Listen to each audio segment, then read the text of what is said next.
Okay, we're going to look at problem 559 in the book over here. This is the punch bowl. So it says, determine the capacity in liters of this punch bowl shown if R is 250 millimeters. Okay, so how do you do this? Well, if you're looking for a volume of something, and if you're in chapter 5, you're thinking, hey, theorem of Pascal-Dynus, it tells us that we can take an area, we can rotate it in a known way, and then figure out the volume. So what area are we going to do? Let's look at this. If we take this area, so it's the half of the punch bowl, boom, take this area, and if we rotate it around that axis, 360 degrees, we're going to create, so it's this whole area, right? This whole area, rotated around, and we're going to get the volume of that punch bowl. Okay, so the problem is that this area, the volume is the area times the distance the centroid travels. Okay, so we need to calculate the area of this whole thing and the distance the centroid travels. So the distance, if the centroid is, say, here-ish, right? Then it's going to be this distance, so we'll call this x bar, and this is going to be 2 pi r, or 2 pi x bar, right? It's running the full, that's the circumference of that circle. Problem is, that's going to be kind of a pain to find. So instead, what we're going to do is we are going to break this into kind of a little more shapes that we understand a little better. We're going to break this into a triangle. So we have this triangle, and we're going to break it into this circular arc segment thing. Okay, so we'll call this number 2, and this number 1. Okay, so first off, let's look at this triangle. What do we know about this triangle? Well, we know that this is R, because that's the same radius there. We know that this is actually R over 2, right? Because this distance here is given as R, we're going halfway, so that's R over 2. So then you just do the good old-fashioned, we'll call this x, so x squared plus R over 2 squared is equal to R squared. So x squared is equal to R squared minus R squared over 4. So therefore x squared is equal to 3/4 R squared. Take the square root of both sides. And therefore x is equal to root 3 over 4 R. This is 3 over 4. So this is root 3 over 4. Turns out I don't think it really matters, but okay. So, well, it matters because we have to calculate the area. So the volume of 1 is the area of 1 times the distance the centroid travels, which is 2 pi x bar of 1. Okay, area of 1 is going to be 1/2 base times height, so R over 2 times root 3 over 4, or sorry, not over 4, this is over 2.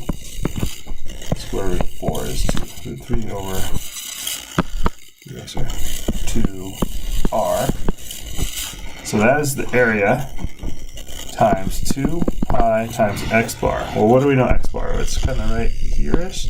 And we know that it's 1/3 of this distance. This is 1/3 of that, so 1/3 of the distance, which is 1/2 r. Okay, and then that's just a number. We'll deal with that number later. Now let's look at this other segment up here, this circular arc. So I have this circular arc, which is unfortunately fairly poorly drawn. But what do you do? Okay, this is R, this is R. What do we know about circular arcs? Well, somewhere we have a centroid somewhere, but how do we know what it is? Well, hey, we have this handy-dandy table, which I happen to have right here. Look at that. For a circular sector, we can find the centroid, this x bar, along this center axis. And it is 2r sine alpha, where alpha is half that thing. Okay, so 2r sine alpha over alpha. So let's go back and let's write that down right off the bat. We're going to say x bar is 2r sine alpha over alpha. Okay, alpha is supposed to be in the center. It's kind of close. Alpha is that half angle. So we have to figure out what that angle is. So let's come back over here. Can we figure stuff out? Well, we can figure out what this angle is. I'll call this theta, because sine of theta is opposite over adjacent, so it's r over 2. That's this distance right here over hypotenuse. I said adjacent, not right, over hypotenuse, over r. So sine of theta is 1/2. The r's cancel, right? So therefore theta is 30 degrees. Okay, and if this is 90 degrees, if this is 30 degrees, therefore this is 60 degrees. And therefore, half of it is 30 degrees. So alpha equals 30 degrees. Okay, so now we have that alpha. So x bar is 2r sine of 30 over 30. No, it's not over 30. Why is it not over 30? Because 30 is degrees, and you need to do things when you have any equation that uses the actual angle, it's always going to be in radians. So I'm going to put pi over 6. And let's verify that was actually the right equation. It was not. There's a 3 alpha in there. 2r sine alpha over 3 alpha. Oops. Hey, come back. Wrong button. There we go. So this is over 3 alpha. I thought that was funny. So it's over 3 alpha. Okay, so what is sine of 30? It's a half, so the sine of 30 and the 2 cancel out. This ends up, so it ends up being that x bar is, the 2 comes apart here, so 2r over pi. So therefore, volume of 2 is the area. What's the area of the circular arc? Hey, look at this. Happen to have the information right here. This column is, right, the area, so x bar y by area. So we're given the area as alpha r squared. It's a pretty convenient equation. So alpha again is pi over 6 times r squared times, so now that's the volume times the distance the centroid travels, which is 2 pi and then x bar. But this is where we haven't calculated one thing yet. We calculated this distance from here to here. This is that number right there. But, so this ends up, this is 2r over pi. Sorry, 2r over pi is this distance here. The thing is, that's not the distance we're looking for. Remember, we're coming back over to over here. We have this area. It's being rotated about this axis. So what we're concerned about is how far is it in this direction. And so we just calculated, so if I can draw through the center line here, we calculated the point here, and we know the distance from here to there. We need to know the distance from here to here. So that distance is going to be, if you look at this, it's going to be at 2r over pi times cosine of the angle of this angle right here, which is 30 degrees.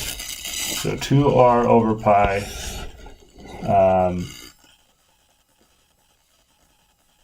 cosine 30.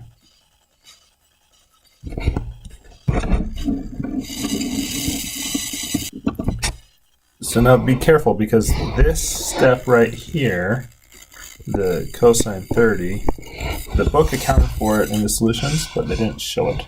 It's so the solutions don't show that. They get the right answer because they account for it, but they don't show it. So they end up with B2 is this pi is going to cancel. You're going to have r cubed. Cosine of 30 is root 3 over 2. 2 times 2 over 6, so 4 over 6, which is 2/3. So those are going to cancel. So B2 is going to be r cubed root 3 over 3 over r cubed over root 3. And B1 is going to be, go through, you're going to have a r cubed floating around in there. There's a pi. I forgot a pi somewhere here. Yeah, there's pi. I forgot this pi. Sorry. So r cubed pi over root 3. This one's going to be a whole bunch of stuff. It ends up being r cubed pi over 8 root 3. So therefore, V1 plus V2 is a total volume, and it works out to be 0.03188 meters cubed once you put in the value of R of 250 millimeters.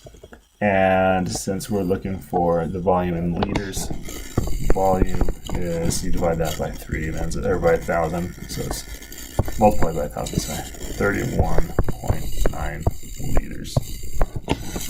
So that is the final answer. So again, on this one, it's the theorem of Pappus-Guldinus is all about this. The volume is the area of the thing being rotated times the distance that the centroid of that thing travels in its rotations.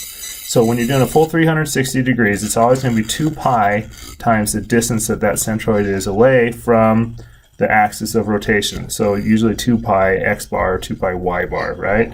So we're doing this with 2 different shapes because it's going to be a lot of work to figure out. You could go through and do our little table and say, okay, body 1, body 2, and just take the sum and x bar area, go through and that x bar is equal to sum of the x bar area over sum of the area, and then we could go through and figure out the area and the overall x bar, and that would work. That's totally acceptable. You'd get the same answer.